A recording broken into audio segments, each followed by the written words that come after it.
बिस्मिल्लाहिर्रहमानिर्रहीम जी दोस्तों की हाल जी ठीक हो खैरियत है। अच्छा यार असी ना एक सानू मसला बड़ा रही जे असी किसी जोड़ा काम करता ना जी उसकी तारीफ करिए ना आ विचों कई जोड़े साडे बेली ने ना जी वो की आते ने जी इन्हें किहड़ा किला फतह किया है। तो मेरे भाई एक किला तो घट भी नहीं होंदा जिहड़ा बंदा अपनी कौम वास्ते जज्बे दे नाल किसी अपना टाइम कढ़दा है जांदा है अगले नूं जाके पुछदा है। ये किले तो घट नहीं है, ये किला ही है। और जेडे तनकीद करने वाले ने इस तरह के इन्हें आप भी कुछ नहीं करना और साडा हक बनता है कि जोड़ा भी दोस्त साडा इस तरह का काम करता है ना जी अपनी कौम वास्ते अपनी बरादरी वास्ते अपने राइयां वास्ते सानू चाहिए कि उसनूं अपना शाबाश दईए ताकि उसका दिल वधे और उन्हें वेख के साढ़े होर कई लोग दोस्तों का साढ़े दिल वधेगा वो भी कोशिश करनगे भी चलो यार असीं भी करिए। इस तरह आस्ता आस्ता सारे का दिल इंशाअल्लाह करेगा, सारे एक दूसरे तो वध चढ़ के काम करनगे। ये किले तो घट नहीं है। जे असीं तनकीद करांगे किसी तो वीर जी ने किया है कल वो उन्ना भी ना करेगा फिर की कर लांगे असीं, फिर की करांगे बजाय दे कि असी अपनी छोटी छोटी तलखियां तो अपने एक दूसरे की मुखालफत की वजह तो असी आखिए उन्हें किहड़ा किला फतह किया। नहीं यार ये किले ही फतेह ने जिहड़ा बंदा अपना टाइम कढ़दा है जिहड़ा किसी के मगर जाता है ये किले तो घट नहीं है, किला ही फतह करना होंदा है। जिमें अपना मरोट वालियां मौलवी साहब के खिलाफ किया सी मरोट वालियां ते फोटाबास वाले जिमें इन्हें फैसला जारी किया मौलवी के खिलाफ भी अज तो बाद इन्होंने जिलों के तू वड़ना नहीं है। तो ये बहुत वड्डी गल है, छोटी जी गल तो नहीं हैगी, ये बड़ी वड्डी गल है। मेहरबानी इन्हों की ये गनीमत है ना जी इन्होंने दोस्तों की। मैं इन्होंने सारे दोस्तों का कल्ले कल्ले का नाम लैके जी मैं शुक्रिया अदा करना वा। ये साड़ी अराई कौम का सरमाया ने। सब तो पहला चौधरी ताज शरीफ साहब थोड़ा शुक्रिया, अल्लाह पाक तुहानूं सेहत तंदुरुस्ती देवे। फिर जी मियाँ अमीन साहब जनाब उन्होंने शुक्रिया।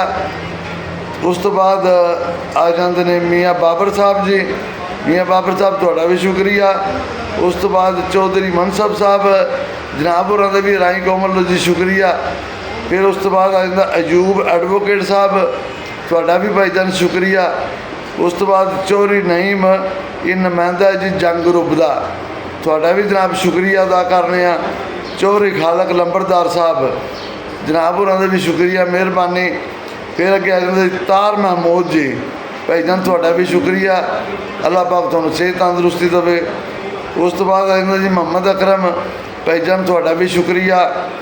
फिर चौधरी जुल्फकार जनाब उन्होंने भी शुक्रिया। उस तो बाद चौधरी जाद जनाब उन्होंने भी शुक्रिया। फिर अगे आ जाता चौधरी मुबशर जनाब उन्होंने भी शुक्रिया। जेड़े को ना चंद मेरे को है ने मैं थोड़े सारे दोस्तों का अराई कौम वालों शुक्रिया अदा करना और थोड़ा तगड़ा फैसला तुहां कीता है और यही फैसला सानू सारे दोस्तों को करना चाहिए। जोड़ा बंदा अराई कौम के खिलाफ गलत जबान इस्तेमाल करे गलत बोले सानू सारे अराइयों मिल के इस तरह कट करके चाहिए कि असी तगड़ा जवाब दईए। मैं इन्होंने सारे दोस्तों का शुक्रिया अदा करना और थोड़ी कोशिश नूं सलाम है भाई, थोड़े जज्बे नूं सलाम है। और सानू सारे दोस्तों को चाहिए कि जोड़े साढ़े इस तरह के दोस्त ने ना जी इस तरह के साढ़े हीरे असी इन्हों प्रमोट करिए, इन्हों का शुक्रिया अदा करिए, इन्हों शाबाश दईए ताकि इन्हां वेख के साढ़े होर दोस्त उन्होंने भी जज्बा पैदा होवे वो भी अपने राई कौम वास्ते एफर्ट करन वो भी इंशाअल्लाह ताला काम करनगे। इस तरह ये कतरे कतरे नाल दरिया बनता ना जी, कतरे कतरे नाल दरिया बनता है। इस तरह सानू सारिਆਂ चाहिए कि असी सारे रल मिल के जोड़े साढ़े इस तरह के दोस्त साढ़े भरा ने असी इन्हां दी एफर्ट नूं इन्हां दी कोशिश नूं सलाम करिए ताकि सारे दोस्तों से जज्बा पैदा होगा इंशाअल्लाह ताला। ताकि असी अपनी छोटी छोटी किसी तरह मुखालफत छोटे छोटे बुगज की बात तो असी आके जिन्हें की किया है फलाने की किया है ये ना करिए। असी इन्हों का शुक्रिया अदा करिए कि थोड़ी मेहरबानी भाई तुसा अपनी कौम का अपने अराई नाँ का लाज रखिए, तुसा इहदे वास्ते मेहनत की है, तुसा कोशिश की है। जिस तरह मरोट वाले दोस्तों किया ना जी भी इन्हें कट करके आपस के फिर इन्हें बयान जारी किया, इन्हें फिर मौलवी से पाबंदी लाई है ਕਿਹੜਾ ਕੋ ਨੀਰੇ ਇਹ ਨੇ ਪਾਕਿਸਤਾਨ ਦੇ ਵਿੱਚ। ਪਾਕਿਸਤਾਨ ਸਾਰਾ ਬੇਸ਼ੁਮਾਰ ਰਾਈ ਨੇ, ਸਭ ਤੋਂ ਜ਼ਿਆਦਾ ਅਕਸਰੀਅਤ ਰਾਈ ਕੌਮ ਦੀ ਅਲਹਮਦੁਲਿਲਾ ਪਾਕਿਸਤਾਨ ਦੇ ਵਿੱਚ। ਇਸ ਤੋਂ ਸਾਨੂੰ ਸਾਰਿਆਂ ਦੋਸਤਾਂ ਦਾ ਸਾਡਾ ਹੱਕ ਬਣਦਾ ਕਿ ਅਸੀਂ ਇਸ ਤਰ੍ਹਾਂ ਦੇ ਭਰਾਵਾਂ ਦੀ, ਇਹਨਾਂ ਦੀ ਕੋਸ਼ਿਸ਼ ਨੂੰ, ਇਹਨਾਂ ਦੀ ਮਿਹਨਤ ਨੂੰ ਸਲਾਮ ਕਰੀਏ, ਤਾਂ ਕਿ ਨਾਲ ਵੇਖ ਕੇ ਸਾਡੇ ਹੋਰ ਦੋਸਤਾਂ ਨੂੰ ਵੀ ਹਿੰਮਤ ਪੈਦਾ ਹੋਵੇ, ਉਹਨਾਂ ਦੇ ਵੀ ਜਜ਼ਬਾ ਪੈਦਾ ਹੋਵੇ। ਮਿਹਰਬਾਨੀ ਕਰਿਆ ਕਰੋ ਯਾਰ, ਆਪਣੀ ਨਿੱਕੀ ਨਿੱਕੀ ਮੁਖਾਲਫਤ, ਛੋਟੀ ਛੋਟੀ ਜਿਹੜੇ ਬੁਗਜ਼ ਨੇ ਆਪਸ ਦੇ ਦਿਲ 'ਚ, ਇਹ ਕੱਢ ਦਿਓ।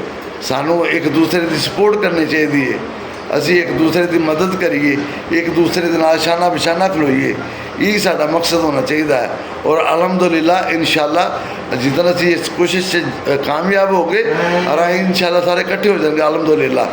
ਅੱਲਾਹ ਪਾਕ ਇਹਨਾਂ ਸਾਰਿਆਂ ਦੋਸਤਾਂ ਨੂੰ ਸਲਾਮਤ ਰੱਖੇ, ਇਹਨਾਂ ਦੀ ਕਾਵਿਸ਼ ਨੂੰ, ਇਹਨਾਂ ਦੀ ਹਿੰਮਤ ਨੂੰ, ਇਹਨਾਂ ਦੇ ਜਜ਼ਬੇ ਨੂੰ ਸਲਾਮ ਹੈ ਜਨਾਬ।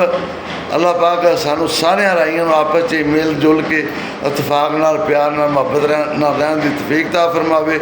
ਔਰ ਅਸੀਂ ਆਪਣੇ ਕਮਜ਼ੋਰ ਤਬਕੇ ਵਾਸਤੇ, ਅਸੀਂ ਆਪਣੇ ਬੇਰੁਜ਼ਗਾਰ ਨੌਜਵਾਨਾਂ ਵਾਸਤੇ ਰਲ ਮਿਲ ਕੇ ਕੋਸ਼ਿਸ਼ ਕਰੀਏ ਕਿ ਅਸੀਂ ਇਹਨਾਂ ਦਾ ਵੀ ਨਿਜ਼ਾਮ, ਇਹਨਾਂ ਨੂੰ ਵੀ ਇਹਨਾਂ ਦੇ ਪੈਰਾਂ 'ਤੇ ਖਿਲਾਰਨ ਦੇ ਵਿੱਚ ਅਸੀਂ ਆਪਣੇ ਸਾਰੇ ਦੋਸਤ ਆਪਣਾ ਕਿਰਦਾਰ ਅਦਾ ਕਰੀਏ।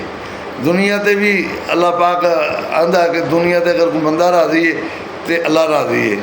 ਦੁਨੀਆ 'ਤੇ ਵੀ ਸਿਲਾ ਹੈ ਅਤੇ ਆਖਰਤ ਦਾ ਵੀ ਸਿਲਾ ਹੈ, ਦੋਵਾਂ ਪਾਸਿਓਂ ਅੱਲਾਹ ਪਾਕ ਤੁਹਾਨੂੰ ਨਵਾਜ਼ਣਾ ਹੈ, ਦੋਵਾਂ ਪਾਸੇ। ਅੱਲਾਹ ਪਾਕ ਸਾਰੀ ਕੌਮ ਦਾ, ਸਾਡੇ ਅਰਾਈਆਂ ਦਾ ਆਪਸ 'ਚ ਪਿਆਰ ਮੁਹੱਬਤ ਇਤਫਾਕ ਰੱਖੇ।